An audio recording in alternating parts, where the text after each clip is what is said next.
Hi என் செல்ல viewers, எப்படி இருக்கீங்க? Good evening. வர சனிக்கிழமை ரம்ஜான் இருக்குல்ல. ஸோ நம்ம முஸ்லீம் சகோதரர்களுக்கு நாம் ரம்ஜான் வாழ்த்துக்களை சொல்லிவிடுவோம்.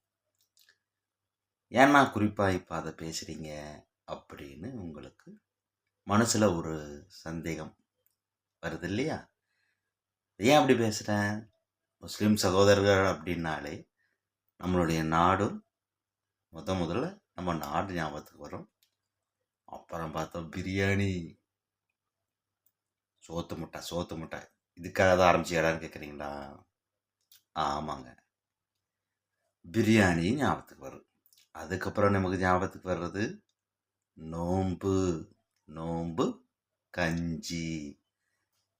அந்த சாயங்காலம் 5 மணிக்கு அடித்து பிடிச்சி அந்த நோம்பு கஞ்சி வாங்கி சொட அடித்தோம்னா ஒரு கப்பு அப்படி இருக்கும். ஸோ நானும் வாங்கிட்டேன். அந்த கஞ்சி தான் நான் உங்களுக்கு இப்போ காட்ட போகிறேன்.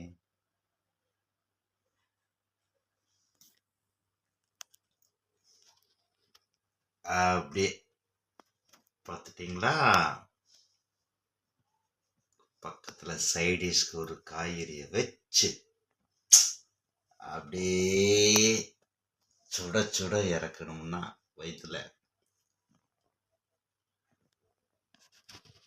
அதைத்தான் நான் இப்போ பண்ண போகிறேன். ஸோ நோம்பு குஞ்சு ஸ்பெஷல் நோம்பு குஞ்சு தான். காலையில் இருந்து சாயங்காலம் 6 மணி வரைக்கும் சாப்பிடாம இதை மறுபடியும் சாப்பிட்டுட்டு 6 மணிக்கு மேலே தான் அவங்க சாப்பிட ஆரம்பிப்பாங்க. ஸோ அவங்களோட நோம்போட பழக்கம் என்ன? சாயங்காலம் 6 மணிலேருந்து காலையில் 6 மணி வரைக்கும் அவங்க என்ன வேணால் சாப்பிட்டுக்கலாம்.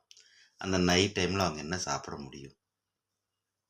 ஏதோ அந்த பழக்கம், நோன்பு அப்படிங்கிற ஒரு பழக்கத்தை வச்சு அவங்க தன் குடலையும் உடலையும் சுத்தப்படுத்திக்கிறாங்கன்னு ஒரு ஐதீகம் இருக்குது. கடவுளுக்கு நாம் எப்படி விரதம் இருக்கிறோமோ அதே மாதிரி சுவாமி அல்லாஹ் அவர்களுக்கு அவங்க விரதம் இருக்கிறாங்க. 1 மாதம் நோன்பு. சரி, நான் கஞ்சி சாப்பிட போகிறேன். பாய்.